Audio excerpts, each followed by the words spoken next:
అల్లూరి జిల్లాలోని ఏజెన్సీ ప్రాంతాల్లో చలి పంచా విసురుతోంది. ముఖ్యంగా పాడేరు, లంబసింగి, చింతపల్లి, అరకులోయ, వంజంగి ప్రాంతాల్లో ఉదయం తెల్లవారుజామున మరియు రాత్రి వేళలో ఉష్ణోగ్రతలు గణనీయంగా పడిపోతున్నాయి. దట్టమైన పొగమంచు, చల్లని గాలులు, నిర్మలమైన ఆకాశంతో ఈ ప్రాంతం శీతాకాల వాతావరణానికి ప్రతీకగా మారింది. దట్టమైన పొగమంచు కుమ్ముకుంటుండటంతో రహదారులపై దృశ్యమానత తగ్గుతోంది. దీంతో వాహనదారులు అత్యంత జాగ్రత్తగా ప్రయాణించాలని అధికారులు సూచిస్తున్నారు.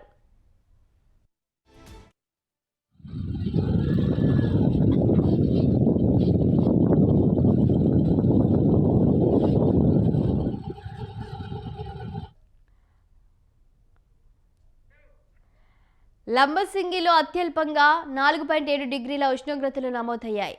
చింతపల్లి 6.8, అరకులోయ 8.1, పాడేరు 9.1, ముంచింగి పుట్టు 9.1 డిగ్రీల ఉష్ణోగ్రతలు నమోదయ్యాయి. అరకు, లంబసింగి ప్రాణాలు ప్రత్యేక ఆకర్షణగా నిలుస్తున్నాయి. ఆంధ్రప్రదేశ్లో అత్యల్ప ఉష్ణోగ్రతలు నమోదయ్యే ప్రాంతంగా పేరొందిన లంబసింగిని ప్రజలు ప్రేమతో ఆంధ్ర కాశ్మీర్గా పిలుస్తున్నారు. శీతాకాల అందాలను ఆస్వాదించేందుకు పర్యాటకులు భారీ సంఖ్యలో తరలి వస్తుండటంతో ఈ ప్రాంతంలో రద్దీ నెలకొంది.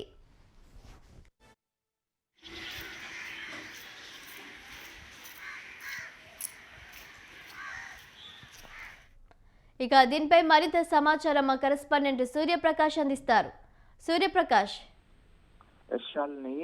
ఆంధ్రప్రదేశ్ లో అయితే పూర్తిగా ఈ యొక్క ఉష్ణోగ్రతలు అయితే పడిపోతున్న పరిస్థితి నెలకొంటుంది.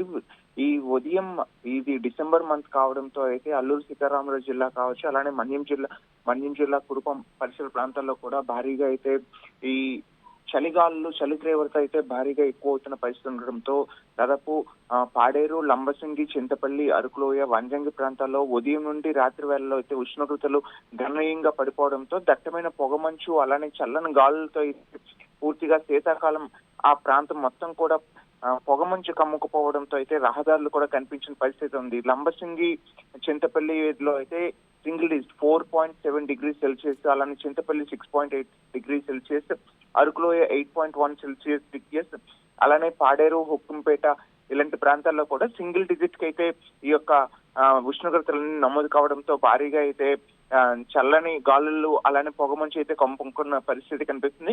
ఉదయం 4 నుండి 8:30 వరకు కూడా రోడ్డు ఎక్కడ కనిపించిన పరిస్థితి ఉండడంతో ప్రజలంతా కూడా తీవ్ర ఇబ్బందులు అయితే ఎదుర్కొంటున్నారు. కానీ పర్యాటకులు అయితే అరకు, లంబసింగి, వంజంగి ఈ ప్రాంతాలకైతే పర్యాటకులు అయితే ఈ కాశ్మీర్ ఏ విధంగా ఉంటుందో అలానే ఊటీ ఏ విధంగా ఉంటుందో అటువంటి ఆనందాన్ని అయితే ఇక్కడ స్వీకరించడానికి అయితే చాలా మంది పర్యాటకులు అయితే వస్తున్నారు. వాళ్ళంతా కూడా దీన్ని ఎంజాయ్ చేసే విధంగా పూర్తిగా అంతా కూడా చేరుకోవడం జరుగుతుంది. భారీగా అయితే వీళ్ళంతా కూడా అక్కడ ట్రాఫిక్ జామ్ కూడా నెలకొనే విధంగా అయితే ఆంధ్ర కాశ్మీర్ గా ప్రస్తుతం అరకు, పాడేరు ప్రాంతాల్లో అయితే పిలుస్తూ ఉంటారు.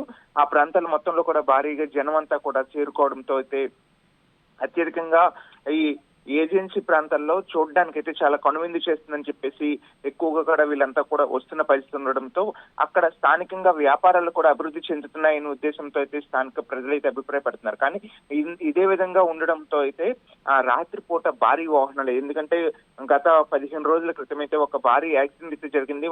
దాదాపు 10 నుండి 12 మంది వారి యొక్క ప్రాణాలను కూడా కోల్పోయారు. అందుకోసం అని చెప్పేసి భారీ వాహనాలను వేటిని కూడా అధికారులు అయితే ఈ ఘాట్ రోడ్ లో అయితే అనుమతించిన పరిస్థితి కూడా కనిపించడం అయితే లేదు. కానీ ఇదే విధంగా అయితే మరికొద్ది రోజులు కూడా, వారం రోజుల పాటు కూడా ఇదే విధంగా ఉంటుందని అయితే వాతావరణ శాఖ అధికారులు అయితే తెలియజేయడంతో ప్రజలంతా కూడా అప్రమత్తంగా ఉండాలని, తగు జాగ్రత్తలు తీసుకోవాలనే విషయాన్ని కూడా తెలియజేస్తున్న పరిస్థితి కనిపిస్తుంది. ముఖ్యంగా ఈ అరకు సీజన్, అరకు, అల్లూరి జిల్లాల్లో అయితే ఇప్పుడు సీజన్ గాని చెప్పుకుంటారు.